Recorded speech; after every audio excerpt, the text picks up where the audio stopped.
want to talk today about California's gold rush era money. That's the subject. And first of all, in order to get started, I'd like to talk about the type of money that was in existence at the United States at the time. What was our monetary system back in the 1840s? The federal government was responsible for coinage, and they didn't recognize anything other than gold and silver coin, and of course they had copper coins for small transactions, and that was the extent of the money from the federal government. There was also money in terms of banknotes that were issued by the various banks in various states throughout the South and the North and so on at that time.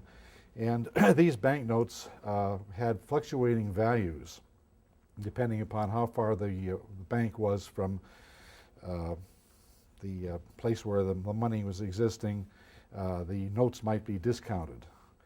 In addition, the other thing was that there were foreign legal tender coins. The United States Mint was not able to produce enough coinage to satisfy the needs of the country, and so foreign coins were made legal tender and were used throughout the United States at that time. The areas around the Philadelphia Mint and the other branch mints, of course, coinage was available. The first coinage to become available on a bullion basis for the United States had come from Georgia, native coinage, Georgia and North Carolina, South Carolina. Before that, there was no internal sources for the nation to have gold or silver for coinage purposes. And in those days, if you wanted to have something coined or to make it money, you had to take your bullion to the mint and they would coin it into money. So the foreign coins were circulating, they were legal tender, and they in fact discouraged the production of United States coinage by the mint.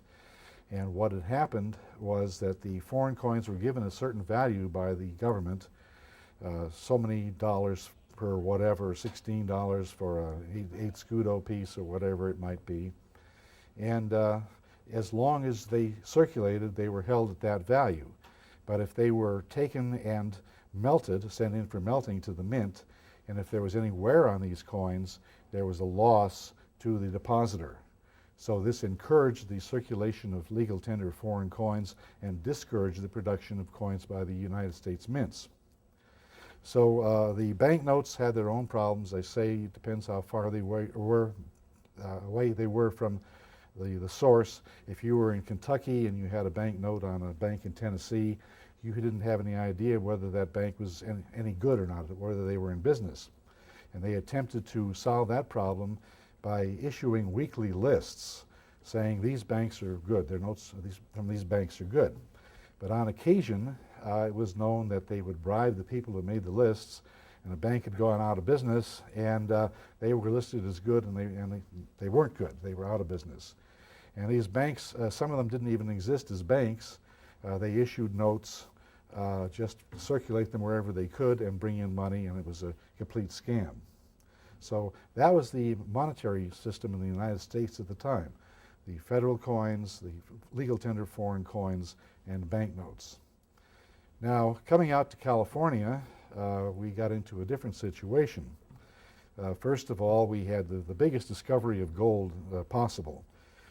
James Marshall went to Sutter's Mill. He was working as a carpenter on Sutter's Mill on the American River, and he discovered gold. And so they tried to keep it as secret as long as they could, but the secret leaked out and people began to hear the stories about gold being found in California. A fellow by the name of Brannan, Sam Brannan, went running around with a bag of nuggets down to San Francisco and says, you know, there's gold, and so on and so forth. Well, back east, newspapers would print up stories about, oh, gold discovered in California. But newspapers then were like newspapers now. They printed stories of the discoveries of monsters, gold discovered here, silver discovered there, and so on, all, shall we say, fabricated. And so people didn't tend to believe it. But in the meantime, California, which was a military province at the time, was taken over from Mexico, and the military governor of California had asked his people to go out and find gold samples and bring them back to Philadelphia for coinage. So they acquired samples of the gold that was being discovered, hauled it back to Philadelphia, and it was turned into coin, $2.50 gold pieces that were specially marked with the letter CAL above the eagle on the reverse to designate that the gold had come from California specifically. So that was great. Then President Polk came out in his message to Congress and says, yes, we have verified there is gold in California, and it's for real, and it's easy to get, and there's plenty of it. So given that, another factor crept into this, and that was the world conditions at the time. There were revolutions going on in Europe. There was potato famine in Ireland. There were people all over seeking opportunities. What an ideal situation to go out to a place where you could pick the nuggets up off the ground, they were told, and you could get rich very quickly. And what a great opportunity to go out there to California, make the long trip, pick out the nuggets, go ahead, cash them in, go back home to Missouri and buy that farm that you always wanted to buy. So that was the idea. In order to get to the gold rush, however, or gold country, it wasn't very easy. You had several trips, several ways of getting there. First of all, you could go overland across the United States, usually from Missouri, from Independence or those towns, go across on the Oregon Trail and switch off and go to California. You could sail around Cape Horn, around South America, from a sailing ship. It took about 6 months to make the trip, get there that way. And you could also cross the Isthmus of Panama. Well, as soon as the United States got established in California, they began running mail ships, steamships up the coast, Pacific mail ships. And so if you were lucky, you could cross the Isthmus of Panama by mule and you could catch a ship on the Pacific side and sail up to San Francisco, cut your travel time by a great deal. If you were coming from Europe, you used pretty much the same routes as the Americans used. If you were coming from Australia or China, you sailed to Hawaii and then came into San Francisco. So you had all these people converging on California. In 1848, the population was about 14,000, and by 1852, it had grown up to about 250 to 300,000, in that range. So tremendous growth very quickly in California, which meant that the infrastructure that existed was not prepared to meet the demands of all these people moving into the country. And of course, everything that you got was very expensive because it had to be brought in. So that if you wanted to buy some flour or eggs or whatever, a lot of things had to be imported. And so you were paying a very high price. Now, when the people got here, what they had done was to spend all their money before they got to California. It was an expensive trip. They formed companies back on the East Coast, for example, and then as members of that company, they would pool their resources and make the trip to California. And when they got here, they had hoped to remain together as a company, but they usually separated and people all went their separate directions. They got here and they had very little coin with them, but gold dust was everywhere. And actually in 1848, and before the gold rush began, in 1849, gold was relatively easy to get. It was all placer gold. They'd go in the streams, dig them up, and pan the gold, run it through their sluice boxes and rockers and so on. And gold was very plentiful. And there wasn't a scarcity. You didn't have to work too hard for it. But as time went on, it became more and more difficult to get the gold. And eventually they went to hard rock mining some years later. But in the early days, there was a lot of gold, a lot of nuggets and gold dust and that sort of thing. And so you could get it fairly easily. But there was very little coin. So let's take a look at what money was floating around California in 1849. We had gold dust and nuggets, which certainly represented the future money of the country. There were United States federal coins that people still had with them that they brought out. There were foreign legal tender coins. And I'll say a bit about that. The federal government recognized foreign coins as legal tender up until 1857. So they could circulate Mexican 8 reals, Spanish colonial pieces, and so on, that were of known weight and fineness. The U.S. Mint in Philadelphia would run the assays, and if they had a consistent weight and fineness for these coins, they were made legal tender in the United States. And this existed till 1857. And the Mexican 8 reals were particularly popular in California because they used them in place of U.S. silver dollars. And they could go on the gaming tables and place your Mexican 8 reals pieces out there and gamble with them and whatever. And they were, in fact, legal tender at the time. Also, you had a lot of underweight foreign silver coins circulating. These were coins that might be about the size of a quarter, but they only were worth about 18 cents in the value of the silver, or maybe 37 cents for a half-dollar size. So those were out there as well. And all of this stuff circulating, a hodgepodge of things in California. And the federal government, however, when they wanted customs duties paid, they wanted it paid in legal tender. So again, it became very, very scarce, very difficult to make the payments that were required because gold dust varied in value. It was generally accepted at about $16 an ounce, when actually at the Philadelphia Mint you could probably run up from $18 an ounce or more. But $16 was the standard, and in some cases where they needed to get that coin real quickly, the coin was limited, they were selling raw gold for as little as $8 to $10 an ounce. So this was robbing the miners, so to speak, and something needed to be done about it. Again, the solution to it would be to build a mint in San Francisco. Well, the first U.S. mint was in Philadelphia, and then later on, when they discovered gold in the Carolinas and Georgia, they put in 2 mints there to coin gold coins. New Orleans was the 4th largest city in the United States at the time, and a lot of specie came in, a lot of gold and silver came into the port of New Orleans, so they established 3 mints in the South at that time. When they got the word that California would also like a mint, well, some folks were jealous. The people in New York said, hey, we like to have a mint in New York. We think we should have one here, not in California. People from North Carolina says, we already have the Charlotte Mint here, but we don't want any competition. So the request for establishment of a mint in California was delayed for quite a period of time. In the meantime, the miners were selling their gold, their raw gold, to small banks, to individual merchants and so on, and they gave it to large banks, and the large banks shipped the gold to all places where it would go, New York, Philadelphia, London, wherever, who was buying the gold. They'd ship it out, and they would sell it there and then make a profit on it, hopefully make a profit on it when it was sold. And of course the routes of travel were very long, very arduous types of travel, and there was necessity to pay insurance because you never know if a ship was carrying gold and it went down, somebody had to be indemnified for it. So if you were a miner, you didn't want to send your gold back to Philadelphia yourself and take on that responsibility. You wanted to transport your money in another fashion, and that fashion was bills of exchange. And the bills of exchange would be sent to the person back east, let's say, and then brought into one of the banks in one of the cities where they had a correspondent bank to the California banks, and they could cash that in.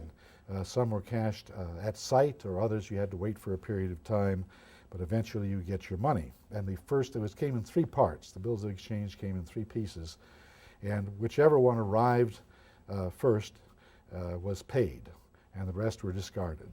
But that's how you transported money if you were a miner in California. Well, another solution to the problem, not having a United States mint, was the thoughts of having private coinage. Now, private coinage at that time was perfectly legal in the United States, was not prohibited by the Constitution. And I remember as a young kid, the first time I saw people coining gold privately, I said, well, you can't do that, it's against the Constitution. But it never was. The states were prohibited from coining money, but individuals were not back in 1849. And there was a precedent set in North Carolina. A family of jewelers and gunsmiths named Beckler were operating a mint in Rutherfordtown, North Carolina since 1831, and were coining money all the time. They were in a remote area, and so it was difficult to ship coins or ship the gold to Philadelphia, the one mint at the time, and so they just kept on coining, and for years and years afterwards they produced these coins. And Eckfeld and Dubois, the mint assayers, were very well aware of this.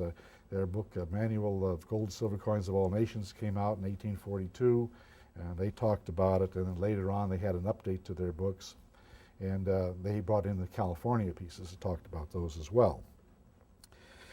So they had a precedent for this, and now let's see, everybody wants to get in on the act. They say, you know, we could make some money if we made private coins out there in California. So let's see what we can do. We'll create some dies and see if we can go into the coining business, because there's a charge to make the coins, and they can make some profit at it. However, most of these issues were either patterns or ephemeral. They didn't have many pieces struck. And with the patterns, patterns only, we had names that you don't see in the Red Book, like Moran and Clark, Myers and Company, Sierra Nevada Mining Company, Pelican Company, Columbus Company, Heinrich Schaefer, Ithaca Mining Company, Kohler and Company, Pacific Currency. All of these struck patterns for a coinage, but that's as far as it went. It never went any further. There were ephemeral issues, such as the Massachusetts and California Company, which produced a lot of patterns on the East Coast, but it made just a few gold coins. Coins like the Cincinnati Mining and Trading Company, again, the same thing. J.H. Bowie, one of the Bowie family members, and Templeton Reed did some of this in Georgia. When the miners went back from California to Georgia, he was down there in Columbus, and he coined some money for them. And probably the Ormsby pieces were also issued in very limited numbers. So there were not many of these coins turned out, but there were coins struck in gold from these companies. Business in a big way. Norris, Gregg & Norris of Benicia, California, was the first company that's acknowledged to have made private coins in California. And the evidence for that is the Alta California newspaper of May 31st, 1849, saying that their reporter had gone out to Benicia and he talked to these people, and he had discovered that they had made these coins as good as the U.S. Mint, and so it went from there.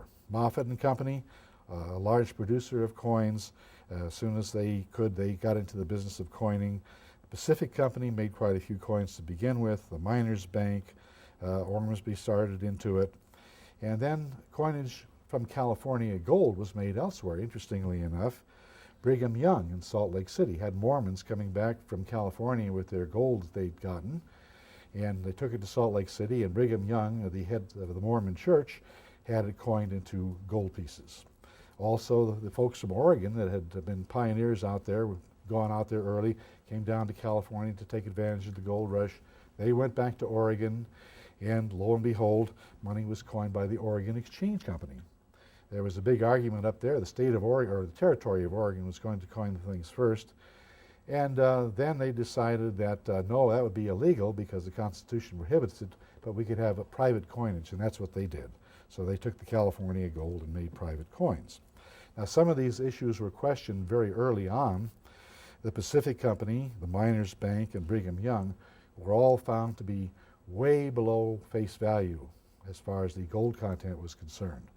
And so they were discounted and were sold only at a loss to the people who paid full value for them. And that was pretty much the situation in 1849. It was sort of chaotic. Everybody wanted to get into the act. There were some coins produced. A lot of them were not good, and it created all kinds of problems. By 1850, the politicians had worked out a compromise with Congress, and instead of establishing a mint, they established a U.S. assay office in San Francisco, where a United States assayer would come out and they would make money. But they didn't want to make them to make money, and I'll get into that in a moment. Private coinage continued with Moffett and Company, and then Baldwin and Company joined in, Dubosc. Norris, Gregg & Norris had a few pieces in Stockton, and it's possible that J.S. Ormsby had also continued into 1850, making some coins in Sacramento. And nobody's quite sure of that. So that was 1850. Everyone went along. There was no U.S. facility available, but they were in the process of establishing it.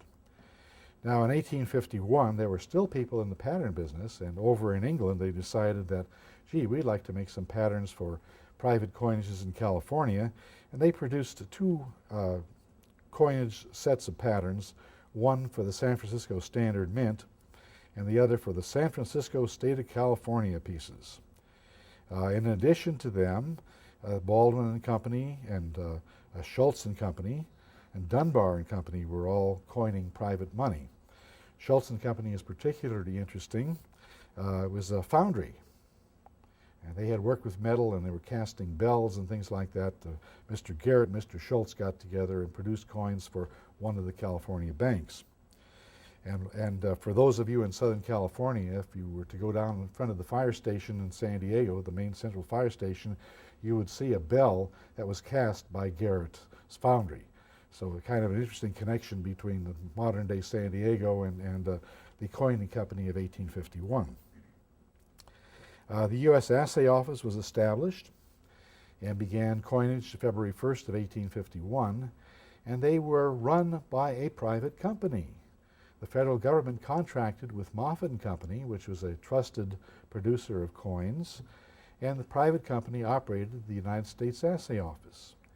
The government supplied the assayer, a fellow from New York, Augustus Humbert, and he was sent out to California to keep Moffett and Company, under control, make sure they didn't walk away with the store. But they worked together, Moffett and Humbert, to produce California gold coins. Humbert brought with him dies which were created by Charles Cushing Wright, and Wright was one of the premier engravers in the country at that time, one of the top people. So he cut the dies for these $50 gold pieces, gold ingots. Now the Philadelphia Mint folks were real jealous of anyone infringing on their prerogative for coinage, and so they called the California pieces, they wouldn't recognize them as coins, they says these are ingots. That's why we're allowing you to produce these at the U.S. Assay Office. They're strictly ingots. And the first ones that came out, the $50 pieces, they followed through on that because they had a space for the denomination, a D for dollars and C for cents. They hand lettered each edge of each piece. The dies were pushed in to letter each one individually. The fineness was stamped into the coin, and the denomination, or the amount of gold in this so-called ingot, was supposed to be stamped in. Well, the operators decided that $50 was a very convenient amount, so they began stamping $50 onto every one of these things. And since it was such an arduous process to go through and hand each one of these things, hand stamp it, they later came up with dies where they had a reeded edge and all the information was needed there, including the fineness and the denomination of $50. So they took care of that one automatically. However, $50 was the one denomination which the Assay Office issued. And this created a few problems. This fellow by the name of James King of William, who was an unsuccessful banker but a successful editor, had the Evening Bulletin, and he decided he would attack private coiners other than Moffett and Company and the Assay Office. He wanted everyone to send their coins in there, so he attempted to discredit all the other private coining firms. And in order to do this, he had Moffett and Company conduct an assay, and sure enough, they found out that all these other companies were providing coin that did not have the face value that they were supposed to have. That was according to the Moffett assay. So this led everyone turning their coins as well as their raw gold to the Assay Office, and lo and behold, it helped create a shortage of the $5 and $10, $20 pieces. And it got to the point where the $50 slugs, as they were called, were traded with a discount. So if you had a $50 slug and you wanted small change, you paid a 3% premium in order to cash them. Well, this was not very satisfactory. In the meantime, the bankers would buy up the discredited coins and at a heavy discount and then turn them into the Assay Office and make a large profit for themselves. So if they discounted the coin by 20%, they turned it into the Assay Office, and it was worth a lot more than the 20% that they discounted. They made money, so they liked that too. And they were cleaning up on it. Well, then the Philadelphia Mint, back in Philadelphia, they got the coins that were assayed in California, by Moffett and Company, and they ran an assay on it, and they discovered that these things weren't as bad as the Moffett assay showed. For example, the Moffett assay said that Dubosc's pieces were worth, 99.3% of the face value. That wasn't too bad, but the Mint found they were worth 100% of face value. And in fact, a little bit more than that, was $1,000 and $1,020 for $1,000 worth of coins. The other coins that they went through, Baldwin's pieces, actually came in about 97, 98% of the face value. So they weren't nearly as bad as they had said. And most of these coins that had been discredited came in at 97 to 100% of the stated value on the coins. So that came out. Most of the private coiners had gone out of business, and there were a few that truly enough were way below par. Pacific Company coins were drastically below par, as well as Ormsby's and Brigham Young's pieces. And it's still debatable to this day whether Brigham Young was just shortchanging people or whether he wanted to keep the coins circulating in Utah area and the state of Deseret at that time, and so whether they made the coin of short value so that they wouldn't leave the territory. But anyway, those were quite short. The rest of the coins were pretty much close to the mark.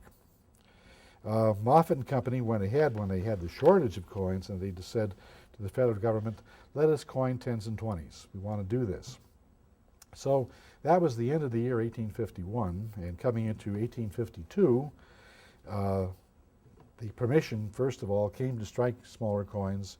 The federal government says, okay, go ahead and do it, and about a week later they withdrew the permission, and in the meantime Moffett and Humbert got together and says, okay, if we can't do it under the federal banner, we'll do it ourselves. So they came out with $10 gold pieces with using kind of a design which incorporated the assay office eagle and the Moffett Liberty Head, and they produced some coins to fill the demand. And then finally the permission came through and the assay office was allowed to strike $10 and $20 gold pieces. Well, this sort of stabilized the whole market at that time. But in 1852, an interesting thing happened. There was an assayer, an assay office, called Was, Molitor and Company. Hungarian Count, Mr. Was, Samuel Was, and Augustin Molitor were expatriates from Hungary who had left there because of the revolution, and they were skilled assayers. They set up an office in San Francisco, and they decided they would strike coins, and they did, and these coins were not questioned. At the same time, they were taking a look at the small denominations around. We had, remember, these foreign underweight silver coins that were circulating, and some of the jewelers got an idea, well, we can take care of this demand. Let's go ahead and we'll make small gold coins that can circulate. And so they started off, and Joseph Brothers was the first jeweler to coin these in 1852. They made half dollars, and later on in 53 they came out with quarters and dollars. And a number of jewelers got together and produced these very tiny coins. And when they initially were issued, the values approximated the values of the underweight silver coins from foreign countries. So that was fine. They circulated, and there's a big debate. Did they circulate between 1852 and 1856, or only in 1852 and 1853 when the weights of these pieces were fairly high? Well, nobody's answered that to my satisfaction, or I think to anybody's satisfaction. At least we know that they had what was called period 1 of 52 to 56, and then they resumed coins from 59 to about 1882. Well, what happened with these coins was that they became very popular. They were very tiny, very small, and became very popular with the miners for something to send home to the folks. Send it back to the East Coast. Put the little half dollar in the envelope, and away it goes. It's California gold, stamped on there, California gold, half dollar, 1852. And so this was very, very popular, and they became these souvenirs, the souvenir of California that you sent back to your family or friends back home. And the popularity, as I say, continued, and up until 1882 they were allowed to use the term dollar for the denomination on the coins, and so they produced these coins until the federal government finally stopped them from doing it. Now, as time went on, the value of gold in these coins was reduced. so that they put less and less gold into the coins, and they said, well, they're making more and more profit. Not necessarily, because they sold these coins at a discount, and they were going more as souvenirs than circulating medium. About this same year, 1852, when things began to stabilize, Congress finally passed a mint bill, and they decided they would have a mint in San Francisco. So that was good. It took a long time to do that, and the need had been very, very great. So in 1853, they continued producing coins at the assay office in 10s and 20s and 50s, and the federal government put a new demand on them. They said that, well, if you're calling these things coins, they should be at the federal standard. And the federal standard by the act of January 18, 1837 was that all U.S. gold and all U.S. silver coins would be at a fineness of 900. And the coins in California were being produced by the assay office at 880, 884, and 887 fine. Now, California gold generally came in, if you averaged it out, somewhere around 880 to even 900 fine. Some cases the gold was finer than that. In a lot of cases it was less than that. But about 880 was a pretty good guess for most of the California gold that was produced. So they had to raise the value of these of their melt, and they did that by using proofing ingots. And they had ingots that had been refined to 999 fine. When they got a batch of gold in, they could test it and then dump in the 99 fine ingots to raise the value, raise the fineness to 900 fine. So they were able to meet that demand at the assay office. But the assay office was going to close, and they were going to start a production of the San Francisco Mint. And so Moffett and Company, the operators of the assay office, acquired the contract from the federal government to build the first mint in San Francisco. And they did. They built it. What they did was expand the assay office and get the equipment and so on put together, and then establish the United States Mint. In the meantime, Mr. Kellogg, who was the cashier of Moffett and Company, had a request from the business community to produce coins to fill in the gap between the time the assay office closed and the time the U.S. Mint began production, which is a period of about 4 months. The assay office closed December 14, 1853, and the mint in San Francisco began coinage operations in April of 1854. So Kellogg and Company, Kellogg and his partner, Mr. Richter, was an assayer, produced coins to meet that demand. And of course, these small denomination pieces were still coined in 1854. So 1854, early on, we had Mr. Kellogg and Mr. Richter producing pieces. The mint began operations in 1854 in April. Small denomination coins continued, and the mint produced $1, $2.50, $5, $10, and $20 gold pieces, standard denominations for the time. And they produced these coins, and for some strange reason, a very minute number of 2.5s and 5s were produced, and those are considered great American rarities. There are only 3 of the $5 gold pieces known, and about a dozen of the 2.5s. But the ones and ones and 10s and 20s were produced in sufficient quantity, commensurate with the mint issues of the time, of that date. However, they ran into a problem.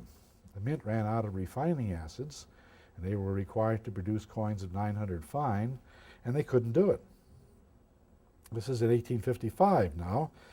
They started making silver coins, but they could not produce coins at 900 fine. So the private coiners got back into the business again. Wass Molitor and Company produced coins of $10, $20, and $50 denominations.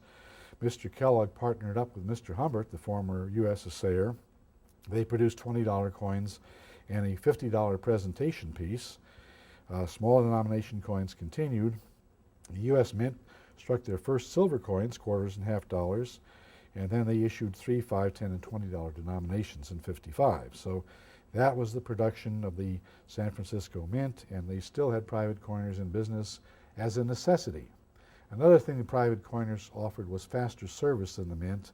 The Mint was rather slow. You deposited your money there and you got it back when they got around to coining it. Whereas the private coiners promised, you get it to us, we'll get it back to you very quickly, and they did. So they were still in business. By 1856, things really got in order. There was no more need for private coiners. They went out of business, or at least went out of the coining business.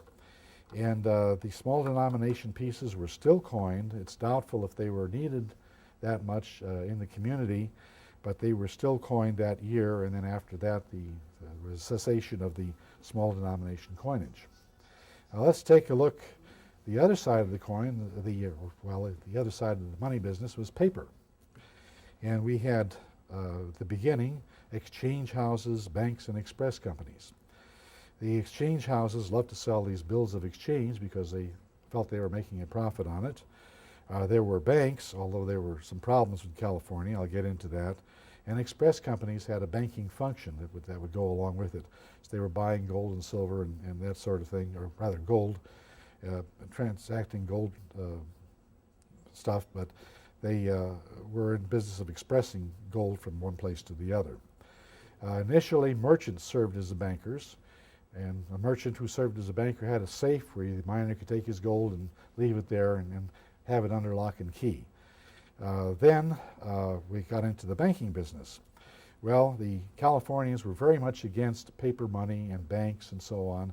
And in the California Constitution, which was written before California became a state, they outlawed banks, essentially. They said, yeah, you can have banks, but if you were a banker, you were personally liable for anything that goes wrong with the bank. So that made it a little bit difficult for them. Then they also said there will be no paper money in California. None of these banknotes. They had problems with back east, of banks that didn't exist or banks that were far away and the notes were discounted. No paper money. There were attempts at paper money in California. The Miners Bank coined some, and Argentine Company, or they printed some up, but it wasn't allowed to circulate. And I'm told that some of the $1 notes, I believe, from Miners Bank actually did get into circulation, but that was not a legal thing. The first bank was established by Henry Nagley and Company. It didn't stay in business very long, but that was the first official bank in California. And we had them producing, conducting the various banking functions, checking accounts, depository functions. They made loans, sold exchange, and bought and sold raw gold. These were all done. And one interesting thing is that the checks in 1850 were even payable in gold dust in those days. I'd never seen one before, but I have an exhibit in the exhibit group called the same title as this presentation, California's Gold Rush Era Money. And in that I have a check which is payable in coin or in gold dust at $16 an ounce. And the check was issued shortly after the state came into the Union, about a couple of weeks after California became a state. But check payable in gold dust. So you want to take a look at that, get on and see the exhibit. It covers the areas that I'm talking about here today.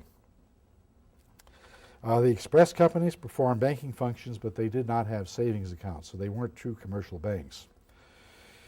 However, Wells Fargo and I guess some of the others they made loans by allowing overdrafts on their checking accounts. And so that was how the Wells Fargo and Company and others could make loans, but they had no deposits for savings accounts or anything like that. In fact, Wells Fargo didn't become an official bank and separated itself somewhat from the Express Company until about 1892, I believe, when they made some changes. But they had banking functions were carried out all those years under the auspices of Wells Fargo and Company Express. Many of the banks that existed did not last very long. Most of the banks in California lasted from a few months to a few years. However, there were some exceptions. Sather and Company stayed in business until 1910 as a separate entity. And D.O. Mills, Darius Ogden Mills and Company, was in business as a separate entity until 1925. And Wells Fargo, of course, is in business to the present day. And throughout all the mergers that they've gone through and everything, they've always retained the identity of Wells Fargo and Company. And that's been well over 150 years now, hasn't it, Bob? So Wells Fargo has survived longer than any of the rest of them. Again, we look at California and the chaos That started out in 1849 as far as the money in use. By 1852, things had pretty well stabilized, and by about 1857, when the foreign coins were no longer legal tender, we pretty much had California on the same monetary standards as the rest of the country. There were, however, some differences. When the Civil War was raging back east later on in the 1860s, Californians were still using gold and silver. The people back east were using paper currency that was now issued by the federal government, and the values of the paper fluctuated down to 50% worth of face value. During the Battle of Gettysburg, it was about 50 cents on the dollar, and it fluctuated until much, much later, 1879, they finally agreed to redeem all of it. So that gives you a brief idea of the history of gold in California and the history of money during that gold rush era, a very exciting period of time, and a very enjoyable area to collect from. So I'll open it up to questions. Any of you have any questions on any of this? Gee, have I answered all your questions? Bob, okay. Bob? Go see Jim's exhibit. It's the real stuff. Oh, thank you, Bob. Yeah. Any estimate on how much was actually coined by the private minters? Well, in 1856, there was a notation that they considered about $8 million worth of private coinage in the vaults in 1856. So a lot of it had been melted and so on and so forth. And the private coinage had to continue to be available for many years afterwards. And one of the dealers, Jack Clausen, he passed away some years ago, had told me that his father was in the car business in the 1920s, and he was still buying privately issued gold pieces at that time at essentially face value.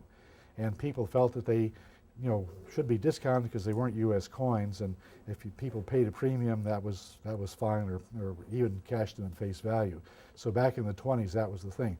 However, these coins had already assumed a numismatic value much earlier than that, and they were valuable, and a lot of people didn't know that, but they were available in California for a long period of time. Yes, any other questions? Well, I thank you very much.